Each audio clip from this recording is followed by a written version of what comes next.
Hello everybody and welcome to the video. In this video we're going to go over the NOAA's hurricane forecast predictions, and we're already there pretty much. As you can see, they are predicting a high chance of above normal activity, 60% for above, 10% for below, and 30% for near. And this is their numbers for the hurricane season 13 to 19. That's such a high spread. I guess they're trying to go a little bit on the safe side with their numbers, which I understand. 13 to 19 named storms, 6 to 10 hurricanes, and 3 to 6 major hurricanes. Like 3 to 6 major hurricanes is like really getting up there. And I think this season will deliver a couple of Category 5s. That's just how I feel about it. And I think that this season will probably go down in the history books for some type of storm. I mean, we just don't know which one yet, but I have a feeling that one of these storms is going to go down in the history books. All right, let's go over some of the other predictions from other companies. All right, the TCR that was released last year on December 19th. I don't know why anybody would release an outlook for that far in advance, because it's very much impossible to predict anything that far out. They have 15 named storms, 7 hurricanes, 4 major hurricanes, which seems to be on the reasonable, closer to the near normal side. Still above average, but still it's close to near. CSU released theirs on April 2nd, 2020. They had 16 named storms, 8 hurricanes, 4 major hurricanes. Yeah. A little bit on the low side, but that's their predictions. TSR was released on April 7th, 2020. They had 16, 8, and 3. UA released theirs on April 13th, 2020. They had 19, 10, and 5. This is closer to what I think it will be, 19, 10, and 5. Well, as you guys know, I have 24 named storms, but we'll see what happens. The weather company released theirs on the 15th of April. They had 18, 9, and 4. North Carolina State University released theirs on April 17th, 2020. They had 18, 22 named storms, 8 to 11 hurricanes, 3 to 5 major hurricanes. SMN released theirs on May 20th. They had 15 to 19 named storms, 7 to 9 hurricanes, and 3 to 4 major hurricanes. The UKMO released theirs on the same day as the SMN. They had 13 named storms, 7 hurricanes, 3 major hurricanes. And then NOAA,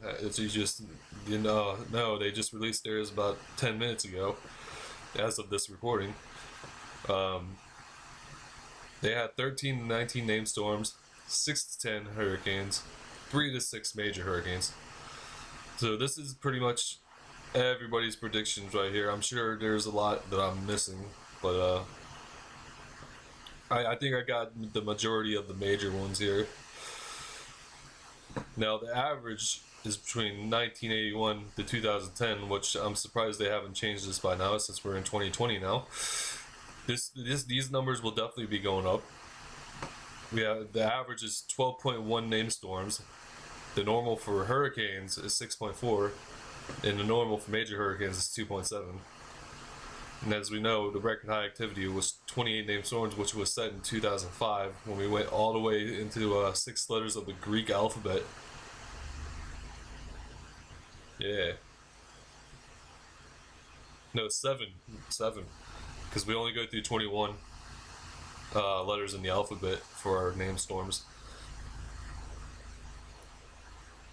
2005 also produced the most hurricanes with 15, and 2005 with 7. So pretty much 2005 took all the records here. The record low activity here, 1983. These days you're never gonna see that low number of storms. It's just impossible now. I think that the water temperatures and the climate are such that you're never gonna get less than 10. That's just my opinion. But yeah, I just don't see like the single digit storms anymore because of the climate. 2013 only had 2 hurricanes. That was only 7 years ago. And this season was pretty inactive. 1, 2, 3, 4, 5, 6, 7, 8, 9. It had about 11 storms, so it was below normal. And then 0 major hurricanes was in 2013 as well.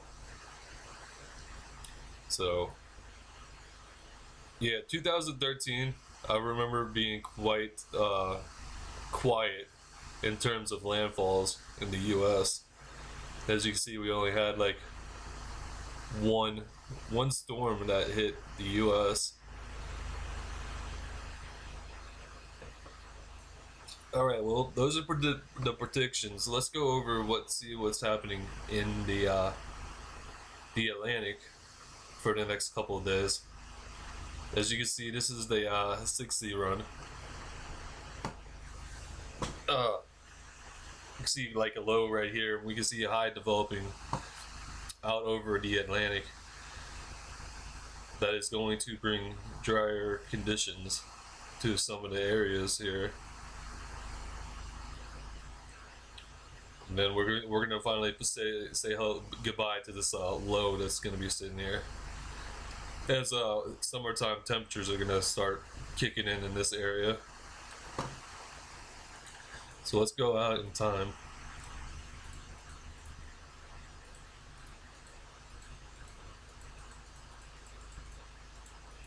You can see right in here that the precipitation is starting to build up a little bit on the 27th. And once again, we're going to go out 10-14 days to see what could happen. And as you can see right here on the 30th, that's 9 days from now, we can see something popping up right here, right below Cuba. And also right here, so we could have our next 2 named storms here real soon.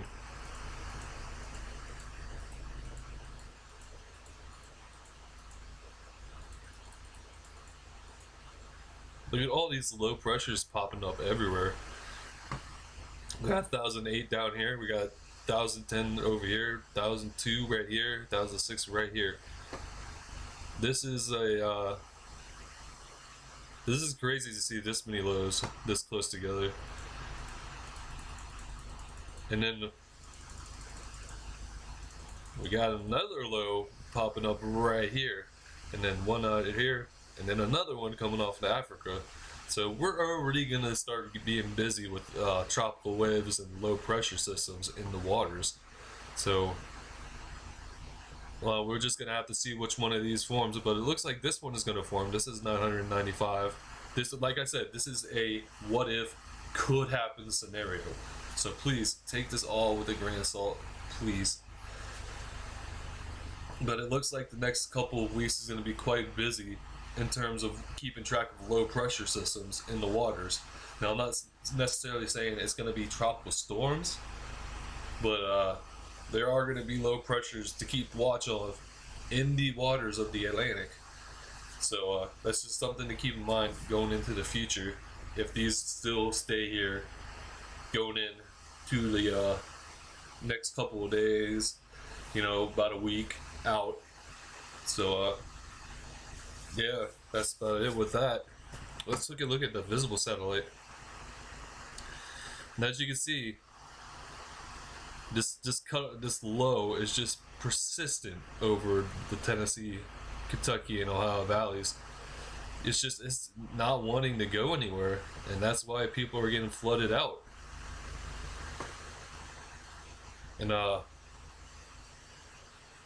that tropical wave that we were all talking about yesterday is I finally made it over in this area right here. As you can see, it's not really going anywhere, and this is what's going to set up that Central American gyre that is going to be persistent over the next like week and a half, maybe even 2 weeks going forward. As I said, the GFS has been showing up with a storm in the Eastern Pacific due to the Central American gyre, but it's also been persistent on showing the Atlantic storm as well. So this Central American gyre could favor both sides of the oceans. So that's very interesting to see, and we're just gonna have to see what plays out with it.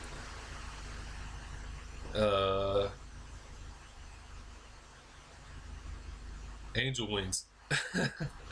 that's random, but that looks like angel wings a little bit.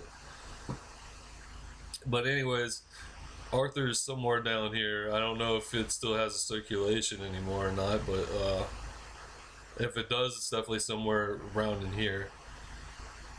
And as you can see, the wind shear is just ridiculous. See, yeah, wind shear is right there. Wind shear going this way, wind shear going that way. So until this wind shear really calms down, nothing's really going to form out there, which I do believe that the wind shear is going to slow down here real soon. Anyways, that is all I have for this video.